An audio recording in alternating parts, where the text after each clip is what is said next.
Kita sekarang berada di era globalisasi. Dapatkah kalian menyebutkan dan menjelaskan fakta tentang globalisasi yang ada di daerah sekitarmu? Nah, coba kita amati benda-benda di sekitar kita, baik itu yang ada di kelas, yang kalian kenakan, maupun yang ada di rumah.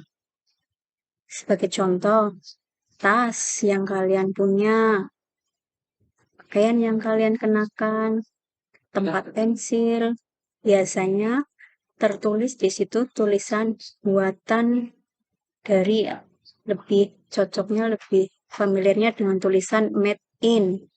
Di situ kita bisa tahu produk itu terbuat dari daerah mana atau mungkin dari negara mana. Nah, oke, contoh kita ambil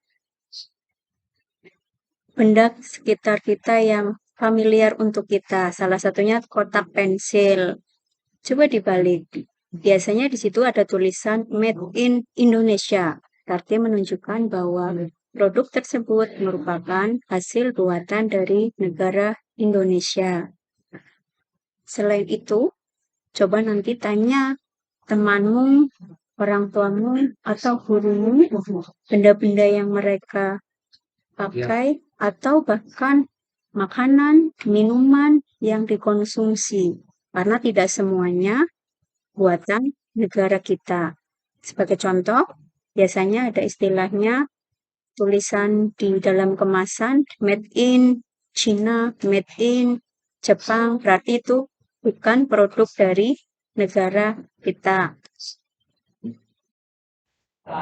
Globalisasi memungkinkan beragam produk dari negara lain dapat kita temui. Kita bisa menemui berbagai makanan dari negara lain seperti pizza, jam tangan, atau boneka dari negara lain. Produk Indonesia pun bisa ditemui di luar negeri. Misalnya saja produk khas Indonesia ada batik dan produk yang lainnya. Perkembangan komunikasi dan transportasi menjadikan barang-barang tersebut mudah ditemui di negara lain. Nah, kita bisa melihat banyak yang bangga menggunakan produk Indonesia, terutama karena kualitasnya yang memang sudah teruji baik dan khas serta unik. Bagaimana bentuk kerjasama Indonesia dengan negara-negara Asia Tenggara di masa globalisasi ini? Bentuk kerjasama yang terjalin merupakan kerjasama regional yang melibatkan Indonesia dengan negara-negara di Asia Tenggara. Saat ini, organisasi ASEAN menjadi wadah kerjasama di berbagai bidang seperti politik, ekonomi, keamanan, sosial, dan budaya. Lalu, bagaimana peran Indonesia dalam kerjasama tersebut? Indonesia pernah menjadi tuan rumah penyelenggaraan pertemuan kerjasama salah satu pendiri ASEAN.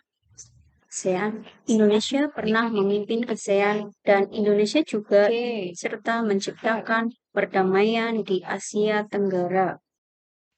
Kerjasama Indonesia dengan negara-negara Asia Tenggara di bidang sosial dan budaya di masa globalisasi antara lain kerjasama untuk kepentingan kemanusiaan dengan mengirimkan bantuan kepada negara-negara yang dilanda bencana alam atau konflik. Selain itu, ikut juga mewujudkan Asia Tenggara bebas narkoba dengan cara ikut serta dalam kerjasama bilateral multilateral.